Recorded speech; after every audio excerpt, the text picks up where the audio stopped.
Ok, ya vamos a partir entonces con la clase de hoy día. Para partir les quiero dar un par de libros que sirven mucho para esta parte, eh, que son...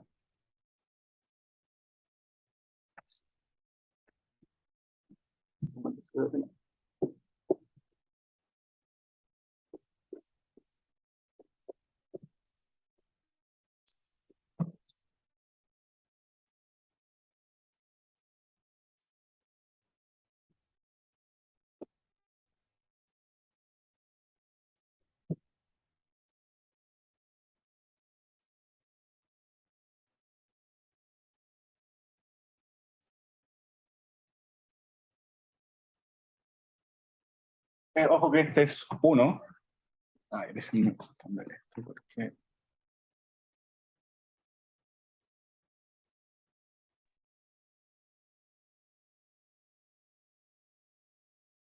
Esperen acá, aquí.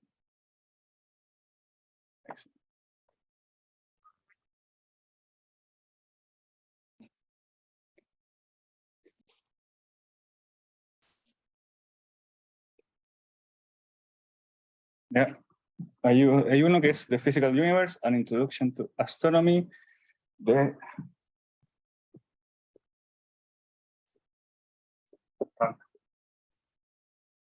Chu.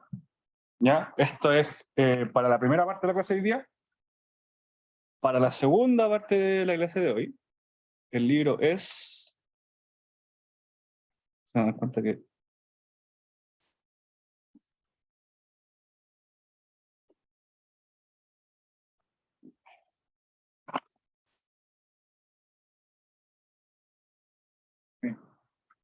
¿Alguien tiene una servilleta, algún pañuelo que me preste? Porque estoy sin el borrador. Bueno, terminar con la mano. Muchas gracias.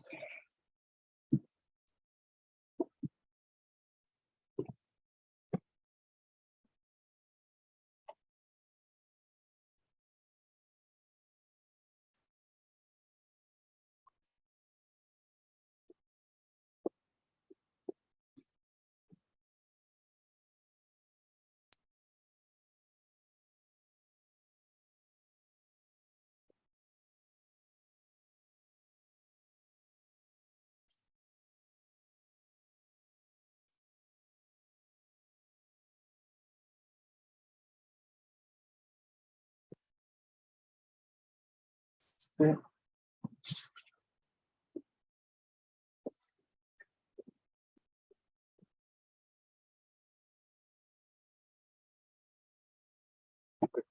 ¿ya? Esto es súper parecido a la clase de hoy día. De hecho, yo me basé en esto para prepararla. Y bueno, así ha sido todas las veces que se ha hecho el curso. Ah, muchas gracias. Entonces, van a encontrar casi lo mismo que les voy a pasar hoy día, en algunos casos con un poco más de detalle, en otros casos con a lo mejor un poco menos de discusión. Hay algunos problemas asociados que pueden ver, como preguntas que se hacen ahí, que les pueden servir. ¿Ya? Pero ambos de estos sirven particularmente para la clase de hoy día. Lo que vamos a ver en la clase de hoy día también está en el libro que les dije en la clase pasada, pero el detalle aquí encuentro que es mejor, personalmente. ¿Ya?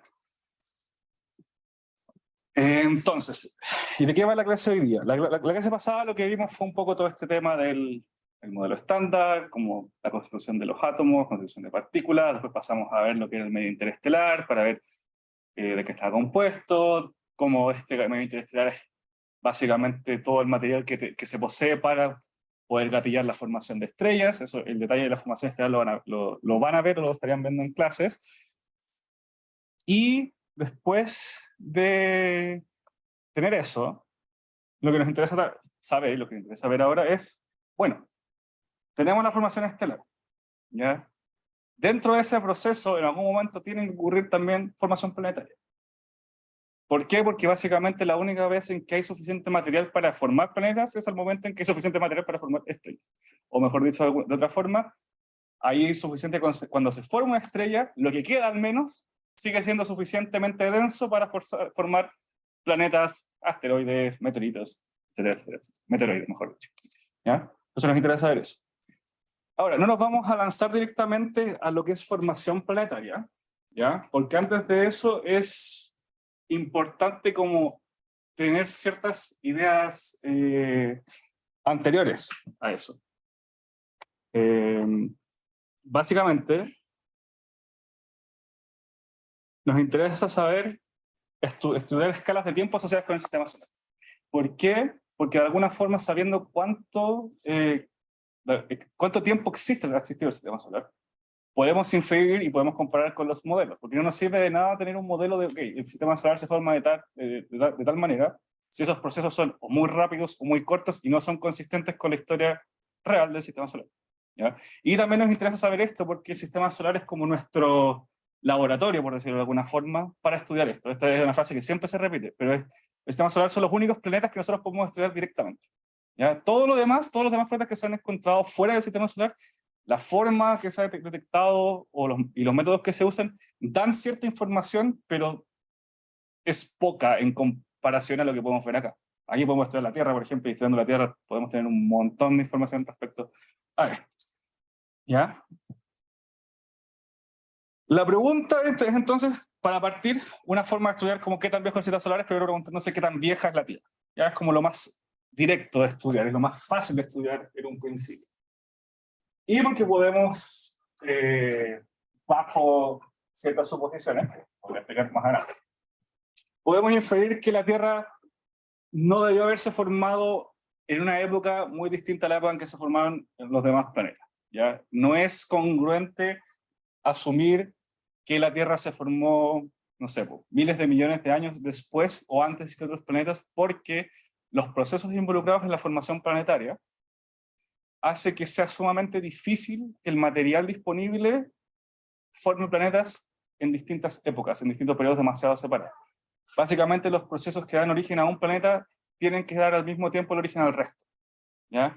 O en una escala de tiempo un poco separada, pero no muy excesiva esa separación, ¿ya? Ahora, la estimación de la edad de la Tierra ha variado con el tiempo. En el siglo XVII, ¿ya? Se estimaban 6.000 años. Razones de esto, razones religiosas. Básicamente la religión decía que la Tierra no podía ser más vieja de 6.000 años porque contradecía todo lo que decía la Biblia. ¿Ya? Esta es una importante discusión de por cómo la astronomía evolucionó de alguna forma muy asociada a la religión al principio. O mejor dicho, estuvo ciertamente restringida. Después, ya en el siglo XIX, 1862 para ser particular, existe una estimación, llamemos, más física, que si bien está equivocada, ya era una aproximación más desde la ciencia, de los datos, a la Tierra, que podrían ser 20 a 30 millones de años. ¿Alguien sabe? Y esto está asociado a algo que se conoce como el mecanismo de Kelvin-Helmholtz. ¿Alguien ha escuchado de esto? ¿Lo han visto en alguna parte? Ya. ¿Mm?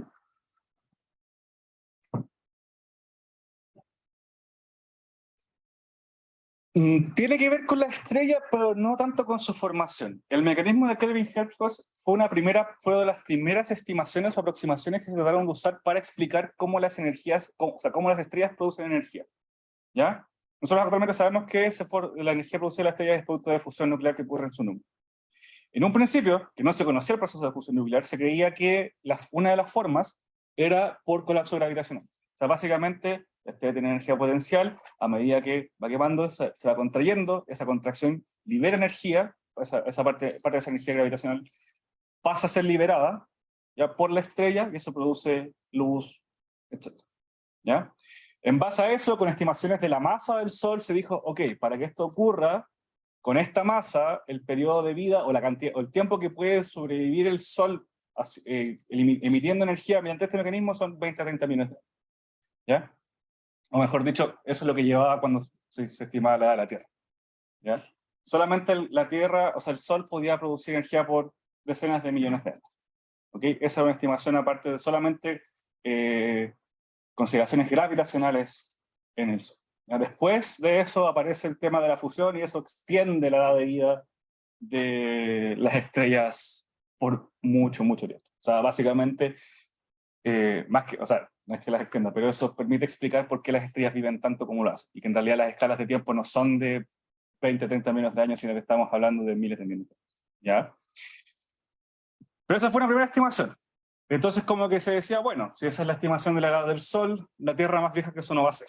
Y probablemente se formó relativamente cerca de cuando se formó el Sol, ¿ya? Recuerden que en escalas de tiempo en astronomía son súper distintas. O sea, uno normalmente cuando habla de poco tiempo dice como un par de meses, ¿no? Acá pueden haber sido unos cuantos cientos o miles de años, pero dentro de la escala eso es súper cerca, ¿ya? Ahora, el problema es que hay otros elementos que contradecían esas estimaciones, ¿ya? Pero son elementos que podríamos decir que son de carácter cualitativo o cuasi cuantitativo. ¿A alguien se le ocurre cuáles pueden ser estos aspectos o esta información o estos datos que contradecían dichas estimaciones? ¿O que estaban como, no lo encontraban congruencia con estas?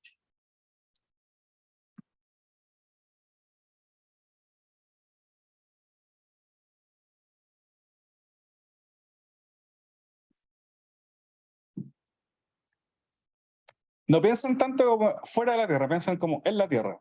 ¿Qué cosa podrían estudiar en la Tierra que les podría decir como qué tan vieja es?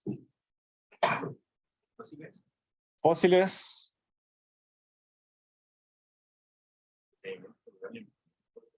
Vamos a ir para allá.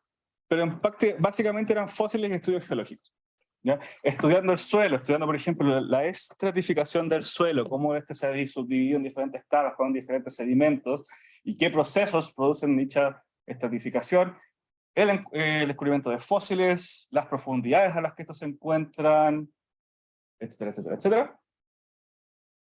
Daba información respecto a la vida de la Tierra. Hay ciertos elementos, hay ciertas estratificaciones que no se pueden producir a menos que ocurran ciertas condiciones en un periodo de tiempo extenso. El problema con esto es que, como mencionaba, son cualitativos o cuasi cuantitativos. Significa que me dicen que algo es viejo, pero no me dicen con exactitud qué tan viejo es, ¿ya? No había una forma de determinarlo concretamente. Si yo tuviera como la línea de tiempo de la evolución de la Tierra, yo no tengo idea dónde voy a poner cada cosa, solamente que sé que estamos menos en un rango aquí, por ejemplo, ¿ya? Y que podemos ir a ya más de a lo mejor 100 millones de años al pasado, ¿ya? 100 millones de años ya contradecía de por sí la estimación de 20, 30 millones de años.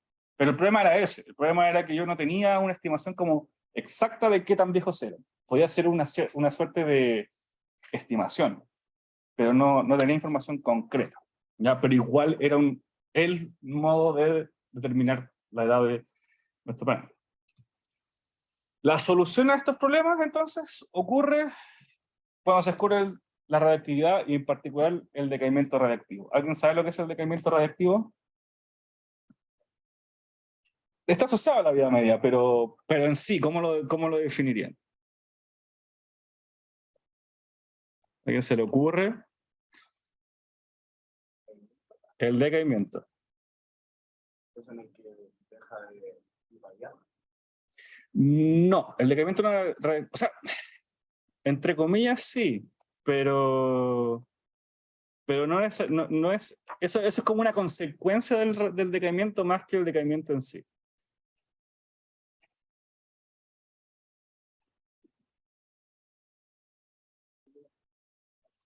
¿Mm?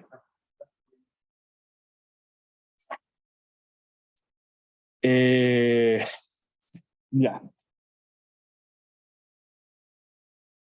Básicamente el decaimiento radiactivo, o este tipo de radiación en particular, es un decaimiento que ocurre cuando un átomo inestable elimina partículas. Bota partículas de su núcleo, ¿ya? Entonces, no voy a meter en mucho detalle cómo se define la radiación, cómo se calcula, etcétera, pero es básicamente eso. Ya existe, en lo común existe lo que se llama el decaimiento alfa y el decaimiento beta. Ya el decaimiento alfa es cuando se eliminan núcleos de helio del átomo. Se define núcleo de helio, pero es un protón y un neutrón. ¿Ya? Y está lo que se conocen como los decaimientos beta. ¿Ya? El decaimiento beta es también subdividido en beta minus y beta plus. Beta minus es un cambio de un neutrón a un protón por procesos internos y se elimina un electrón. Ya, o sea, básicamente un neutrón expulsa un electrón más un antineutrino y queda transformado a un protón. ¿Ya? Y hay otro proceso que es el beta plus, que ese es el opuesto. Se elimina, un protón se transforma en un neutrón, emitiendo un positrón y un neutrino. ¿Ya? Para dejar como el esquema, tengo entonces el elemento alfa, que es núcleo de helio. Tengo beta menos, que es pasar de un... Sí, pues, neutrón a protón pulsar.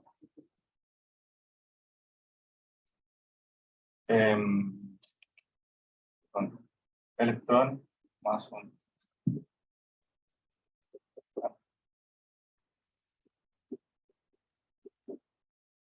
neutrino.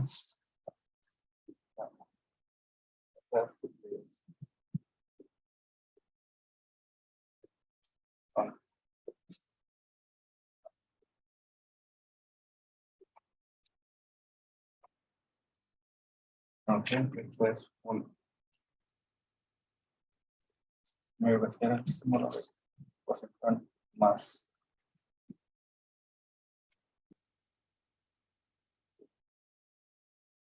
¿Ya? Alfa es eliminación de un núcleo de helio, protón más neutrón. Sale un núcleo, un protón y un neutrón. ¿Ya? Como que se eyecta un núcleo de helio. ¿Ya? Y el decaimiento beta son transiciones de las partículas a otra partícula con la eliminación de un electrón más antineutrino o un positrón más neutrino. ¿Ya? Lo que... perdón, dos, me estaba confundiendo de hidrógeno. 2 neutrones, 2 protones.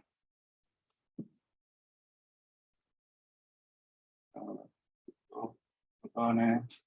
No. Disculpa, me confundí completamente con el helio. Eso va para otra parte de la clase.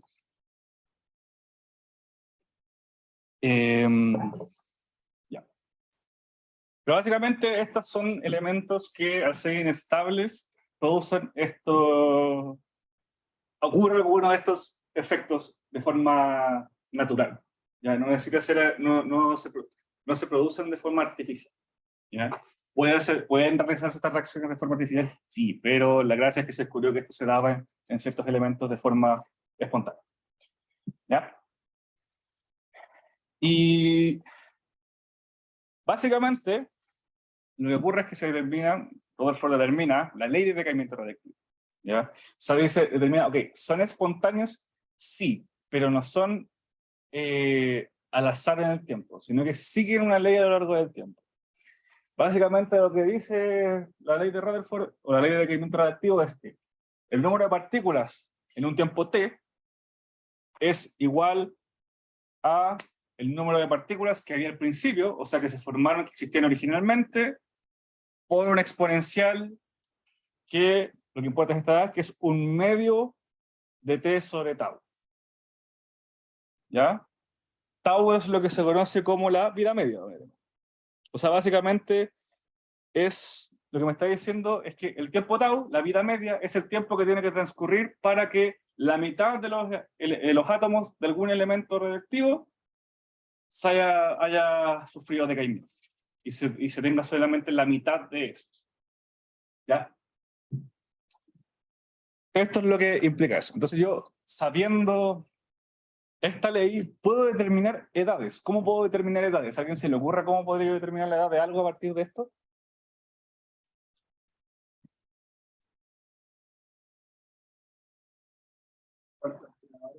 Yo sé eso, yo sé NT.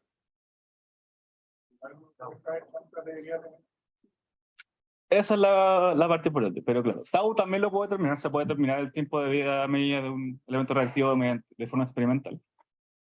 Y sabiendo cuántos hay, y si de alguna forma yo puedo saber cuántos existieron al principio, puedo decir entonces, bueno, para yo poder medir la cantidad que estoy midiendo ahora, debe haber transcurrido un tiempo t. Básicamente esa es la forma, esta es la forma más simple de estudiar como, o determinar edades con decaimiento radiactivo. Hay más complejidad, pero esto es básicamente eso. Ahora entonces la pregunta es, ¿sabe? Viendo eso, entonces lo que nos importaría saber, lo que es, lo que queremos saber es en particular N0. O sea, ¿cuántos átomos, el número de partículas que había al principio? Esa es la incógnita que tenemos. ¿Ya? Como les decía, el número actual lo podemos medir, el tiempo de decaimiento, la vida media, lo podemos medir también experimentalmente, entonces nos falta solamente el número original de partículas existentes. ¿A alguien se le ocurre cómo podría yo medir eso?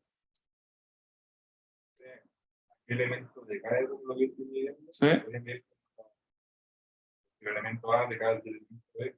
¿Cuánto elemento A hay? ¿Cuánto elemento B hay? Justamente, va por ahí. Es lo que tú decías. La idea base es que la suma de A y B es constante. Si un elemento A decae en el elemento B, la suma de ambos va a ser constante, porque yo perdí un átomo a lo mejor del elemento A, pero gané un átomo del elemento B. ¿Ya? O sea, si tengo, por ejemplo, 100 átomos del elemento que decae, y de esos átomos decaen 50, van a haber 50 átomos del elemento al que decayó. Al principio inicialmente se utilizó con el uranio 238 al plomo 206. ¿Ya? Esas fue como las primeras mediciones que hicieron de elemento radioactivo. Y es básicamente eso, el número es constante. ¿Ya? Entonces yo sabiendo ese constante, midiendo estos dos elementos, puedo determinar el número de partículas que hay en total, y por lo tanto, aquí parte, y aquí hay una suposición fuerte. Aquí la suposición fuerte es que todo ha decaído, o sea, en el sentido de que todo lo que se ha formado es por decaimiento. ¿Ya? Entonces, como les decía, es el número total, por lo tanto tengo mi N0, del átomo que yo quiera, tengo mi NT, que es el número que tengo ahora, puedo calcular tau, por lo tanto puedo determinar el tiempo que transcurrió para el decaimiento de los átomos. Básicamente, lo que se determina es la edad de ciertas rocas, se dicen rocas, pero en verdad es como ore, y ore es como una concentración de material radiactivo, ¿ya? Que yo puedo medir la cantidad de átomos que este posee de uranio o plomo. Y básicamente hago esto. Tengo mi número de átomos de uranio, tengo mi número de átomos de plomo, que tiene que ser constante, ¿ya? Por lo tanto, si yo tengo una cierta proporción el día de hoy, ¿ya? Que es así, en el pasado había más uranio, en el pasado había menos plomo, entonces con eso puedo determinar, ¡pum! Cuando todo era uranio, esa debería ser la edad en que se formó esta roca, por decirlo de alguna forma. ¿Ya?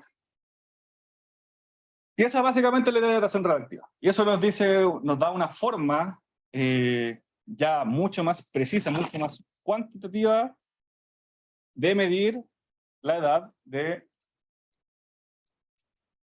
ciertos elementos en nuestra Tierra. ¿Sí? Pero al final entonces toman la roca y en la misma roca ven cuánto plomo y uranio hay. Eso es una cuestión como roca a roca. Claro. No, o sea, claro, tú, en teoría como que para tener una medición exacta deberías tratar de medir todas las rocas de la Tierra y tener la edad, la edad más antigua. Claro, pero igual hay un tema de que como decía, el decaimiento radiactivo como que no depende no depende directamente o totalmente del número total de átomos que tenías al principio, porque en verdad lo que te interesa es la proporción. Y en verdad lo que te interesa con el decaimiento, por ejemplo, es en cuánto tiempo has perdido la mitad. ¿Ya? El decaimiento te dice, por ejemplo, que si yo tengo un grupo de 100, en cierto tiempo van a ser 50-50. ¿Verdad? Acá decayó la mitad. Básicamente esa es la vida media. Si tengo un grupo de 50, esa misma vida media va a decirte cuánto de eso va a pasar de 25 a 25. ¿Ya? No es que la vida media te esté diciendo como que cada X tiempo uno se transforma, sino que es una medición de cuándo decae la mitad. No sé si me entienden a qué me refiero con eso. Lo que me está diciendo es que siempre que tenga un grupo de estos elementos, siempre se va a demorar lo mismo en que la mitad de esos átomos decaiga a su otro elemento. ¿Ya? Pero no es una medición de cuánto tiempo se necesita para que un átomo decaiga. Porque si eso fuera así, y yo midiera, como por ejemplo, como dije, en 100 para que sea 50-50, entonces en esa escala de tiempo, si yo tengo un grupo de 50, debería todo transformarse, porque ha pasado el tiempo suficiente para que 50 átomos decaigan. Pero en verdad no, lo que está diciendo eso es que si tengo un grupo de 50, ese también es el tiempo que va a pasar va a ser 25-25. ¿Ya? Esto tiene que ver con que, como yo les decía, el decaimiento es espontáneo en el sentido que ocurre naturalmente, pero requiere de ciertas interacciones. O sea, no es como que teniendo un elemento, un átomo aislado, va a ocurrir, ¿ya? Puede que ocurra, sí, pero con otras condiciones. Cuando tengo grupos, cuando tengo agrupaciones, ahí como las interacciones también empiezan a tomar parte y empiezan a jugar. Y justamente esas interacciones te dicen cómo está la proporción. Entonces, como el tiempo de vida media, como te digo, es una medición de cuánto tiempo se demoran de caer la mitad. Entonces, como que yo en teoría, si tomara diferentes rocas, aun cuando diría mediciones y pueden variar el tiempo, ¿cierto? No es exacto, probablemente vas a tener una medición de tiempo sumamente similar, o dentro de un rango sumamente, o más acotado. Bueno, igual más o menos por eso último que ¿cómo sabemos nosotros bien las proporciones de esta roca y de estas como cosas que van decayendo a otras, como para determinar esto? Bueno, de hecho eso era justamente lo que le dije a la pregunta, ¿cuáles son los problemas que tiene? Porque básicamente la suposición que yo les decía recién es que la suposición más simple siempre es decir, bueno, la única forma de tener plomo 206 es que haya decaído del uranio 238. Entonces como que estoy asumiendo que en un principio todo era uranio 238 y por lo tanto lo único que yo estoy midiendo de plomo 206 es lo que se ha producido por el decaimiento radiactivo del uranio. Eso no necesariamente es cierto, ¿ya? Puede haber existido una proporción basal de uranio, o sea, perdón, de plomo 206 antes de que empezara el decaimiento. Y por lo tanto, el aumento de la cantidad de plomo, o mejor dicho, la edad que yo tengo que determinar ahí no es la edad en que todo el plomo debió haberse transformado en, o sea, todo el uranio se debe transformar en plomo, sino que el punto en que yo llegué solamente a tener esta cantidad de plomo basal. Hay algunas formas de medir esto. Se pueden medir, por ejemplo, otros isótopos de ciertos elementos. Por ejemplo, en el caso del plomo 206 hay otro isótopo que se puede medir, que es el plomo 204, ¿ya? Que básicamente esos también existen en cierta proporción y que el plomo 204 no se forma por decaimiento. Entonces yo puedo saber cuánto plomo 204 hay, por lo tanto, ese plomo 204 tendría que haber existido al principio, por lo tanto eso me da una cantidad de plomo 206 que debe haber existido al principio, y por lo tanto puedo saber cuánto plomo se ha producido por decaimiento de uranio. Es la ¿No tiene que ver un poco esto del decaimiento con qué tan estables son los elementos en el espacio, la estrella y todo eso? Claro, tiene que ver con un tema de estabilidad, tiene que ver con un tema de condiciones, tiene que ver también con un tema de supervivencia y ciertas cosas. Además, está el tema de que yo, por ejemplo, estoy dando el ejemplo del uranio. Hay otros elementos reactivos que uno puede estudiar que también producen decaimiento, pero hay una serie de condiciones que tú tienes que estudiar. Por ejemplo, ¿qué pasa con esto? De hecho, justamente también voy. Si yo me... Una consulta. Sí. El principal error, o sea, del decaimiento es que de la datación radiactiva es que no se puede rastrear el origen de todos los isótopos hijos, si es que fueran hijos. Claro, el tema es que tú no tienes nada que te diga como directamente con qué cantidad de cierto isótopo partiste, con qué elemento partiste de forma basal que no fue producida por el decaimiento. ¿Ya? Tú Claro. no tienes idea de eso, tú solamente ves como el elemento radiactivo, el átomo radiactivo y el átomo que se produce después del decaimiento. Pero no tienes como algo que te diga, al menos directamente solo midiendo esas dos cosas, si es que a lo mejor esta roca partió con una cierta cantidad, por ejemplo, del plomo que estaba diciendo, el plomo 206, previo a que comenzara el decaimiento. ¿Ya? Aquí en el espacio vamos a ocupar solo uranio o también potasio, argón y otros métodos. Es que justamente, uranio fue el primero, pero también se usa potasio, también se usa argón, se usan combinaciones a veces porque uno, depende también de lo que uno quiera estudiar, pero también se usa, actualmente se usan varios. ¿Ya? Vale. Uranio, por ejemplo, como digo, es la forma, o sea, no es la forma, es como con el que se partió y probablemente si ustedes buscan decaimiento reactivo, probablemente es el ejemplo que les va a salir, ¿ya? Porque es como el más fácil, o más que el más fácil, el que se conoce primero, el más conocido, ¿ya? Lo más explicado. Pero también se estudian otros decaimientos, y justamente estudiar estos otros decaimientos te ayuda a ir ajustando e ir mejorando las estimaciones, ¿ya? Como les decía, otro problema que tienen, entre comillas, la datación radioactiva, es que si yo, por ejemplo, depende también de dónde esté sacando la muestra, porque, por ejemplo, si yo mido solamente en la Tierra, solamente material proveniente de la Tierra, yo puedo hacer una estimación de 3.8 billones de años de edad. Esa es como la edad más antigua que puedo calcular con material extraído de la Tierra, ¿ya? Pero eso también tiene que ver con un tema de, no necesariamente eso implica que la Tierra se formó hace 3.8 billones de años. Porque al inicio de la Tierra, todos los procesos geológicos, el origen de un planeta es un proceso sumamente violento. ¿Ya? Cuando digo violento es que es un proceso que está constantemente agregando material que produce temperaturas sumamente altas, ¿ya? Que hace que, por ejemplo, la superficie terrestre sea sumamente maleable, sea sumamente modificable, no sea sólida completamente. Y por lo tanto, lo único que yo puedo decir con estos 3.8 billones de años es que las rocas que yo puedo encontrar en la Tierra actualmente son de esa edad. Pero puede que hayan habido procesos que ocurrieron antes, pero que netamente no produjeron, los elementos que se produjeron, las rocas que se produjeron ahí, no sobrevivieron, básicamente, ¿ya? O fueron constantemente recombinadas y reproducidas hasta producir el material que veo hoy día. Entonces ahora me voy, por ejemplo, a otros cuerpos del sistema solar, y me voy a la Luna. Si yo voy a la Luna, la datación que se ha hecho de las rocas de la Luna gracias a las misiones Apolo llega ya a 4.2 billones de años. O sea, si se fijan, tengo 0.6 billones de años que no puedo determinar en la Tierra, o sea, 0.4, perdón, pero que me dice que la Luna existió.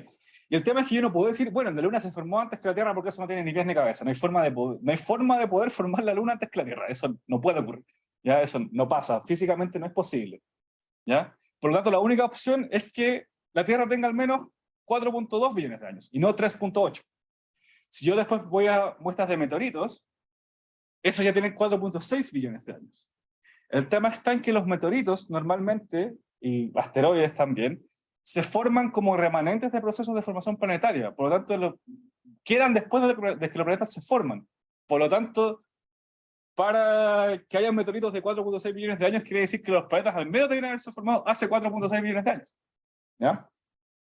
Entonces, y bueno, esa es como ya la estimación final, entre comillas, que se le da al sistema solar. Es decir, el sistema solar tiene 4.6 billones de años. Como que eso es lo más antiguo que podemos medir, y como que tiene sentido pensar que todas estas estructuras, como les decía antes, se formaban en escalas de tiempo relativamente similares, por lo tanto, hace una cantidad de tiempo como común, ¿ya? De estos 4.6 billones de años. Entonces, eso es como lo que ocurre, y así es como yo mido escalas de tiempo del sistema solar. Y justamente como les mencionaba, esto me da ciertas estimaciones porque, por ejemplo, lo que les decía, el tema de que la Luna no pueda haberse formado antes de la Tierra me está dando una escala de tiempo, y eso me dice también qué tanto o qué tan largo debe haber sido el proceso de formación de la Tierra, cuándo debe haberse dado, porque yo también, después esto también lo puedo hacer, por ejemplo, puedo contrastar con la edad estimada del Sol, ¿ya? Entonces yo le digo, si tengo una edad del Sol, por ejemplo, y tengo la edad del sistema solar, tengo que entonces una escala de tiempo de, ok, en este periodo entre medio se formaron los planetas, ¿ya? Por lo tanto, si en este tiempo intermedio, ¿qué procesos, por ejemplo, pueden explicar la formación de planetas en este periodo? ¿Ya? Esto lo dejo más por si quieren como investigarlo ustedes, no es algo que se vaya como a pasar en el curso directamente, al menos no ahora. Pero en la formación planetaria existen dos modelos principales para que se formen, ¿ya? Existe un modelo que se llama Core Accretion y existe un modelo que se llama Gravitational Instability, ¿ya? Como digo, esto solamente si ustedes lo quieren averiguar. Gravitational Instabilities básicamente es un mecanismo que es de formación muy parecido a las estrellas, que es que cuando se forma una estrella, el remanente de esta siempre queda como, termina formando un disco, se llama disco protoplanetario, ¿ya? Este disco, esta forma de disco se da directamente por temas de conservación de momentum angular del material que empieza a orbitar el Sol. Entonces como que naturalmente forma este disco. Si este disco es suficientemente frío y suficientemente denso, se forman como acumulaciones de material que producen colapso gravitacional, o sea que hacen que el material colapse sobre un núcleo, ¿ya? Y acreta material sumamente rápido. Y eso forma planetas sumamente masivos. Estoy hablando de mucho más de las masas de Júpiter, o incluso enanas café. Ese método tiene la gracia de que es rápido, sumamente rápido, pero es poco común, por lo que se ha estudiado, ¿ya? Después tengo el core accretion, que es otro proceso que en realidad lo que estoy haciendo es que tengo polvo que poco a poco empieza a interactuar, empieza a colisionar, se empieza a acumular y se va formando un núcleo cada vez más masivo que poco a poco empieza a interactuar gravitacionalmente y empieza a agregar material. Y está constantemente agregando material y aumentando su masa, aumentando su masa, aumentando su masa. ¿Ya? Ese método pareciera ser más común o más probable que ocurra, pero es más lento. ¿Ya? Entonces, de esta forma yo, teniendo estas escalas de tiempo, me sirve justamente para también estudiar estos métodos y decir, ok, sabiendo que un planeta como la Tierra, por ejemplo, tiene esta edad y tuvo como este rango de tiempo para haberse formado, es consistente que se haya formado de tal y tal método, hay elementos o hay ciertos aspectos que no estoy considerando, por ejemplo, que hagan que el método de core accretion sea más rápido de lo que yo estoy pensando, ¿ya? ¿Qué tan común es el proceso de inestabilidades gravitacionales para formar planetas? Todas esas cosas, de alguna forma, yo con algo tengo que compararlas. Y en un principio la forma de compararlas era comparando con el sistema solar, ¿ya? Por eso me sirve esta vez. Ahora actualmente uno compara principalmente con modelos y con estimaciones a partir de observaciones de otros planetas y cosas así. Uno ha podido complementar esa información. Pero en un principio era con esto. Pero entonces, quizás no es suficiente, pero la estimación de los meteoritos serviría para cachar como una estimación Claro, rápida, pero del sistema solar. del sistema solar. Pero tú podrías decir como más o menos. Lo que pasa es que generalmente los meteoritos, asteroides, todo esto es material que no alcanzó a acretarse lo suficiente para formar un planeta, ¿ya? Pero que sí acretó lo suficiente para producir estos objetos de unos cuantos metros o kilómetros de tamaño, ¿ya? Pues tienen que pensar que el polvo cuando está, en un principio estoy hablando de polvo del tamaño de milímetros o incluso más chico, ¿ya? No es como que yo haya tenido una roca de por sí que haya tenido un tamaño de kilómetros. No, eso se formó de alguna forma, en algún momento, ¿ya?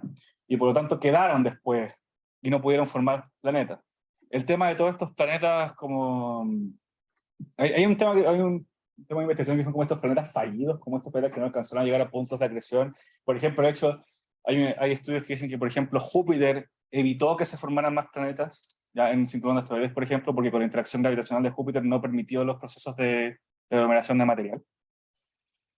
Entonces, estudiar los meteoritos como que da una edad de como ya, pues, aquí ya debería haber habido, al menos Júpiter debería haber estado, porque si Júpiter está evitando que se formen más planetas, entonces Júpiter al menos debería haber estado, o al menos debería haber ya tenido suficiente masa como para interactuar gravitacionalmente y evitar esto, ¿ya? Entonces con eso tienes como una estimación del sistema solar. Porque obviamente los planetas gaseosos y los planetas rocosos, sus procesos de formación siguieron caminos distintos, tienen también escalas distintas, pero te da una estimación de más o menos un rango probable, ¿ya? Pero entonces nos quedamos con los meteoritos, que el sistema solar como un todo, y en particular la Tierra también debería tener una edad de aproximadamente 4.6 billones. ¿Ya? Ok. Ahora la pregunta es, si yo digo ya, tengo entonces mis 4.6 billones de años que ha existido el sistema solar. ¿Cómo? Déjame plantearme esta pregunta. ¿Cómo lo que yo veo en el sistema solar sobrevive 4.6 billones de años? No sé si entienden a qué me refiero con eso. Ya, por ejemplo, y esto de hecho es como lo que vamos a ver ahora, que son las atmósferas. ¿Es consistente pensar, por ejemplo, pues yo puedo medir la composición de la atmósfera de los distintos planetas, ¿ya? La pregunta es, sabiendo cuánto tiempo han sobrevivido todos estos planetas, ¿es consistente con, por ejemplo, lo que yo esperaría que sobrevivieran las atmósferas? ¿Ya? Por ejemplo, se habla de la teoría de que en algún momento Marte pudo haber albergado vida y ciertos cambios en su atmósfera hayan producido que esto ya no fuera posible, ¿ya? Pero entonces, ¿qué significa eso? ¿La atmósfera cambia? ¿En qué escala de tiempo cambia? ¿Es 4.6 billones de años un periodo de tiempo corto para que una atmósfera cambie? ¿O por qué algunas cosas cambian y otras no? A eso me refiero. Con esta edad del sistema solar, ¿cómo yo explico que lo que yo veo esté después de todo ese tiempo? ¿ya? Ha tenido que pasar por procesos de evolución, ha tenido que cambiar, se ha liberado. Básicamente lo que vamos a ver ahora es que,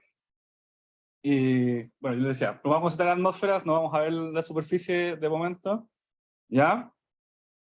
Y también tratar de entender las diferencias de cada uno, ¿ya? Porque yo les decía, los planetas del sistema solar se formaron de este mismo disco protoplanetario de gas y polvo después de la formación del Sol. ¿Qué pasa ahí? Pues, o sea, ¿por qué, por ejemplo, sus atmósferas son distintas? ¿Por qué son distintos ellos? Tiene que ver con cómo se formaron, por dónde se formaron, tiene que ver con el disco en sí, tiene que ver con cómo han evolucionado, etc. ¿Ya? Yo podría encontrar distintas explicaciones para esto. Puede ser por sus procesos de evolución, por ejemplo, en un caso de Venus, también tratado de explicar que parte de su atmósfera es producto de los procesos geológicos que ocurren internamente y como que por procesos de vulcanológicos, básicamente se ha estado enriqueciendo de gases invernaderos, por ejemplo, y a lo mejor eso no lo tenía al principio. ¿Ya? Hay una serie de procesos en que ahí pueden estar involucrados. Por ejemplo, para darles una idea, en el caso de las atmósferas, en el caso de Mercurio tiene una atmósfera muy tenue, ¿ya? Pero podríamos casi considerarlo que no posee atmósfera, ¿ya? En el caso de Venus y Marte, cuarto CO2, la Tierra es principalmente nitrógeno y oxígeno molecular, los planetas jovianos, que son Júpiter, Saturno, Urano, Neptuno, hidrógeno y helio, principalmente sus atmósferas, ¿ya? ¿Por qué esa diferencia? ¿Por qué esa distinción? ¿Qué ocurrió? ¿Son procesos internos? ¿Son procesos que se dieron en su formación? ¿Habrán partido en un proceso, habrán partido con atmósferas similares y evolucionaron a tener esas atmósferas ahora? Esta es la pregunta que queremos responder, ¿ya? Vamos a entender el primer proceso para entender esto y que es necesario estudiar es, y digamos uno de los más importantes, básicamente, es lo que se conoce como retención atmosférica, ¿ya? ¿A alguien se le ocurre lo que es la retención atmosférica? ¿Por el nombre? ¿Ah? Claro, es justamente eso. ¿Qué tan capaz es un planeta de tener su atmósfera contenida o gravitacionalmente hablando?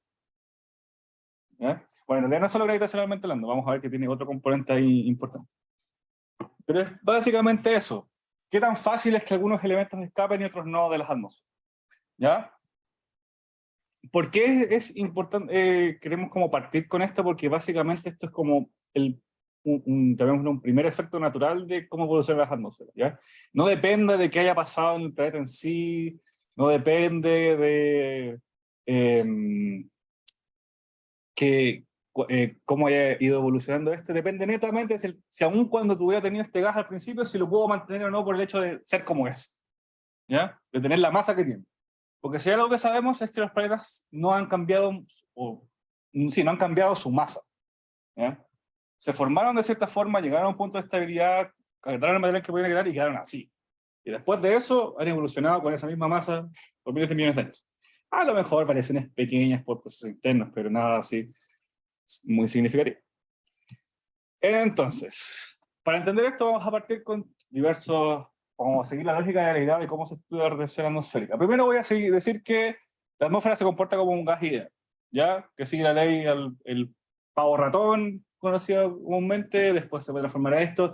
Aquí netamente, yo sé que falta un volumen en esa P, eso es netamente porque esto está normalizado a una unidad de volumen, ¿ya? O sea, como que puedo asumir B igual 1, siendo consistente con en la nomenclatura, ¿ya? O sea, asumo B igual 1, siendo que en las unidades mantengo como esa constante, ¿ya? Y puedo como evitarla. Esto pasa mucho en física, por si acaso.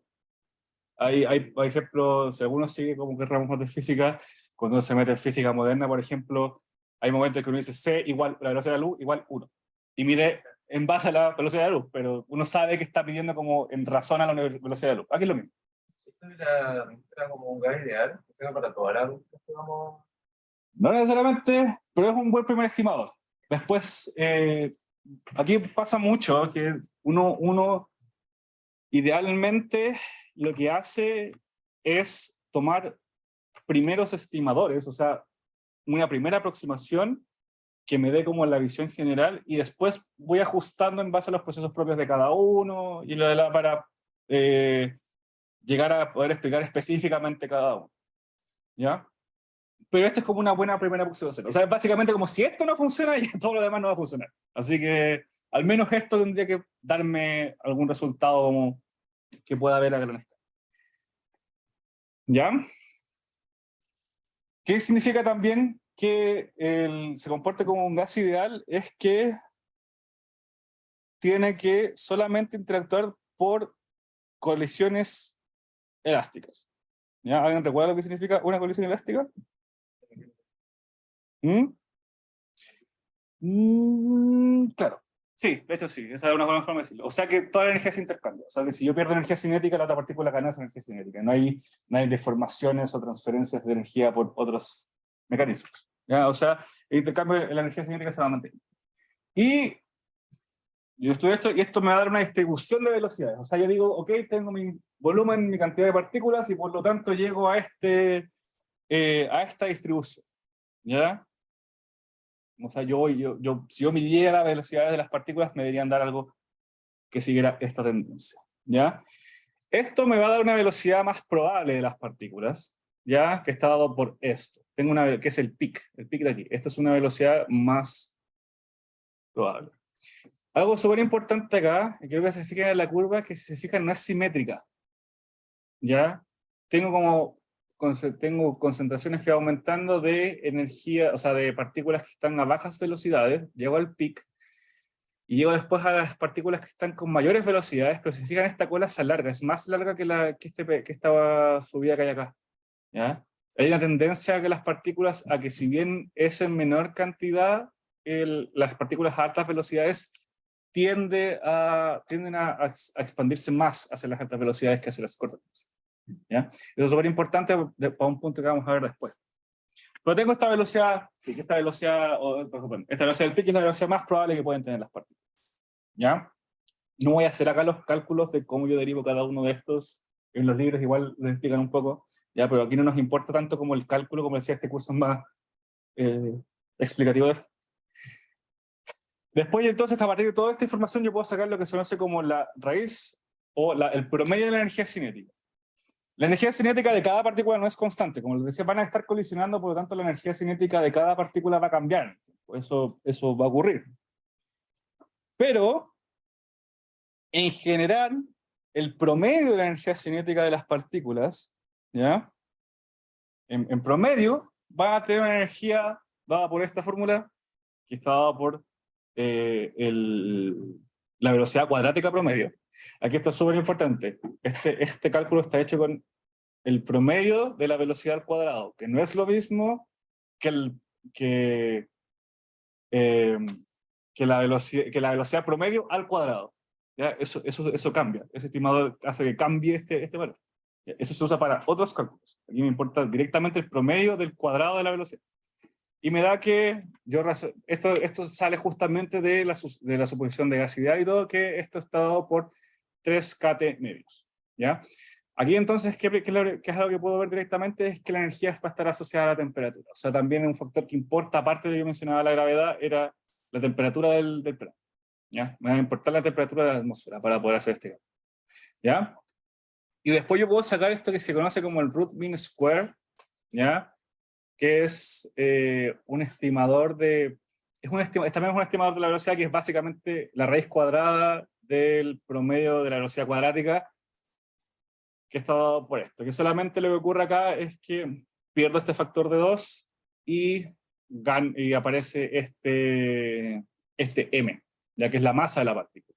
Pues acuérdense acá arriba, lo que yo estoy calculando es la energía cinética o sea, la energía cinética promedio de cada partícula, y aquí me estoy pasando el cálculo de la velocidad cuadrática media de cada partícula, y por eso aparece la masa pasando ahí. ¿Ya? Y de bien, es súper simple, al final es como pasar aquí el 2 multiplicando, el m dividiendo, y para agarrar. No tiene mucha más ciencia que eso. ¿Ya? Pero básicamente lo que me está diciendo eso entonces es que la velocidad de las partículas va a depender de la temperatura de las partículas. Básicamente, esa es como la conclusión importante de esta parte de la forma. Que básicamente, si yo tengo la velocidad, lo que me importa aquí medir entonces en el sistema es la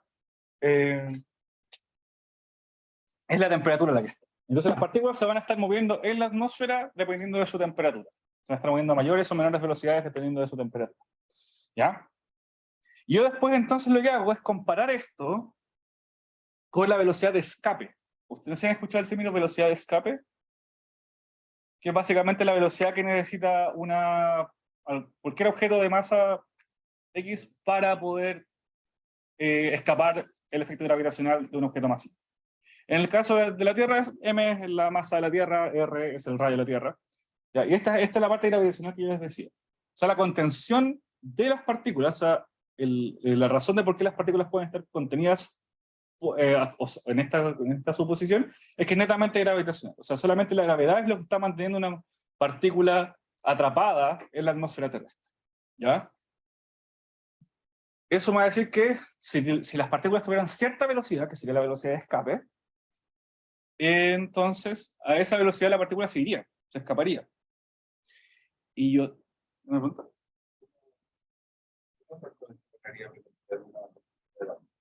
¿Ah? Temperatura.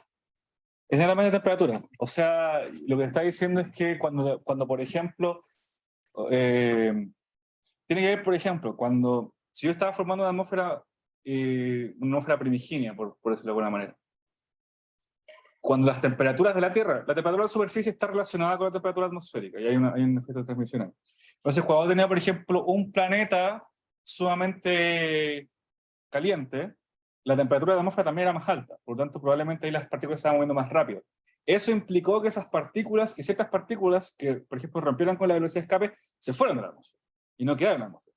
Y a medida que esto se fuera enfriando, a medida que el sistema se va enfriando, las partículas se van...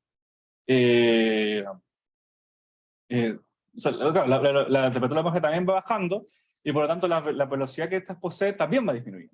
Y por lo tanto, llega un punto en que sí algunas quedan retenidas y no se pueden ir nunca. Básicamente lo que está pasando acá es que, y de hecho es una conclusión que puede salir un poco de aquí, es que la única forma de que no haya habido retención es o que las partículas que escaparon al principio cuando los planetas eran más calientes, ¿ya? Y como que lo que queda de la atmósfera ahora es lo que pudo quedar retenido, o en algún evento tuvo que haber ocurrido que haya producido, por ejemplo, cambios de temperatura violentos en el planeta, de manera de que hayan producido cambios de atmósfera, aumento de temperatura de la atmósfera, y hayan sido escondidos. O que, por ejemplo, algo haya ocurrido que haya provocado que, producto de la energía proveniente del Sol, el planeta haya aumentado su temperatura durante algún periodo. ¿Ya? Esto es como lo que podría haber pasado. Eso en realidad no se cree que haya pasado. En realidad la explicación inicial que yo di es como lo que se asume para el tema de retención. Es que básicamente los planetas tuvieron ciertas temperaturas, por lo tanto las atmósferas tuvieron ciertas temperaturas que evitaron que ciertos elementos que pudieron haber estado al principio se mantuvieran ahí y fueran expulsados. Y que después, cuando el planeta se enfrió, lo que quedó es lo que formó la atmósfera. ¿Ya? Entonces, y justamente la conclusión es que para retener una atmósfera, yo necesito que mi root mean square velocity sea 10 veces menor que la velocidad de escape. ¿De dónde viene este 10? ¿Por qué no tiene que ser directamente menor? Tiene que ver justamente con lo que les mencionaba esta cola. ¿Ya? De que que el número de partículas, la concentración de partículas que están por sobre la velocidad peak, ¿ya? Que está asociada con esta PRMS, es mayor que la cantidad de partículas que está bajo este peak.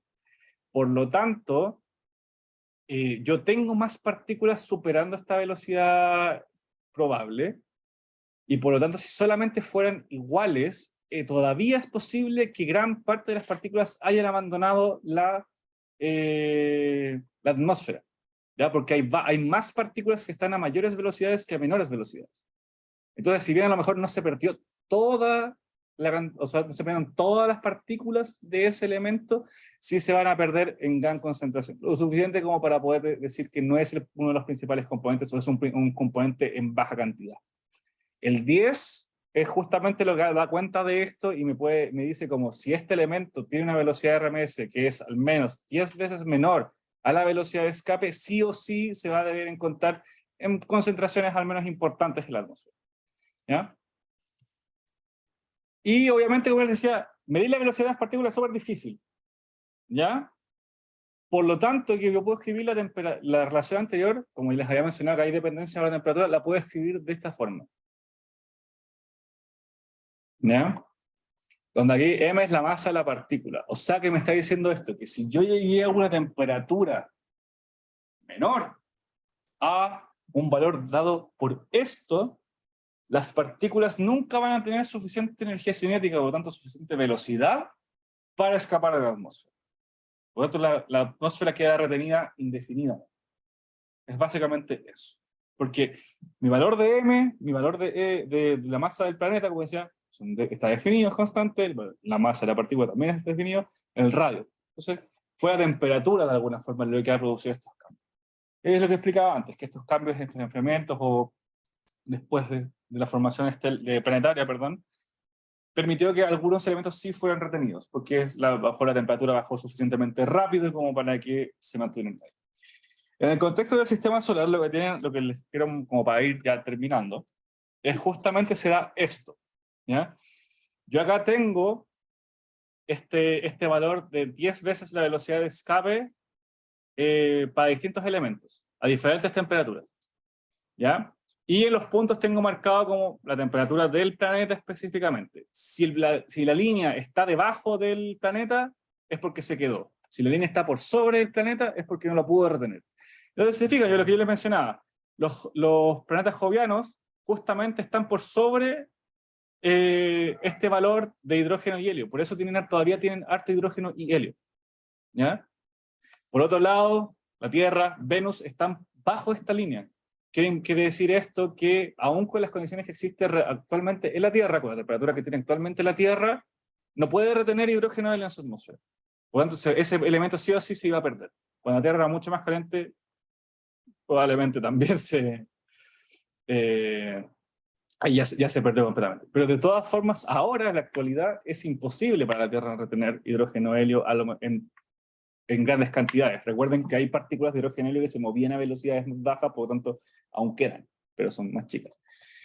Por otro lado, cuando tengo, por ejemplo, oxígeno y nitrógeno o agua, ¿ya? Ahí sí puedo tener. Y de hecho, si se fijan, por ejemplo, esto me está diciendo que en Venus podría haber agua. Ahí también tiene que ver un tema de, como decía, como es Venus en sí, también como la actividad geológica que ha estado alterando también la atmósfera. Ha evitado también, por ejemplo, que a lo mejor exista agua líquida.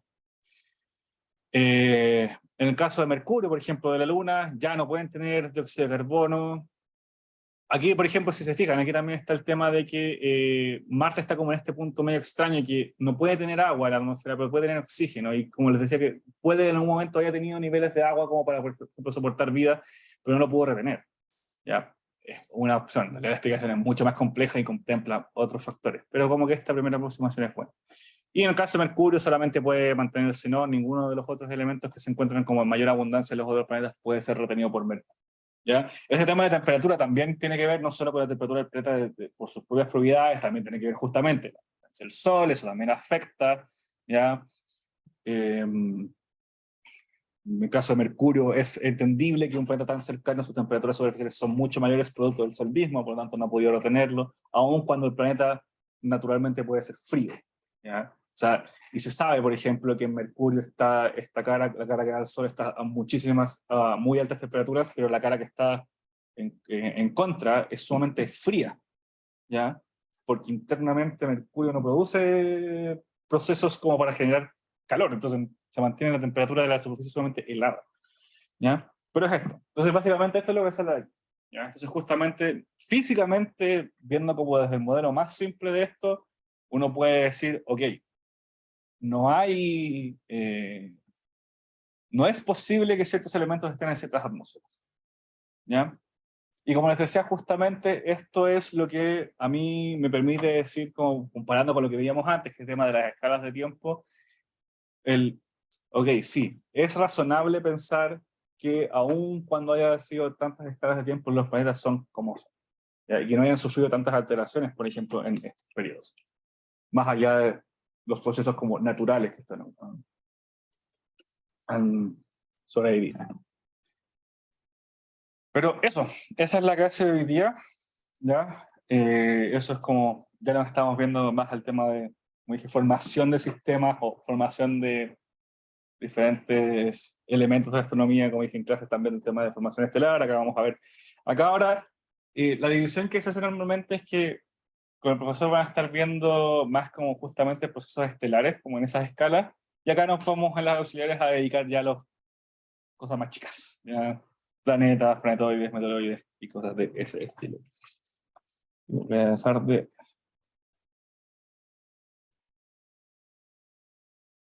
compartir la pantalla y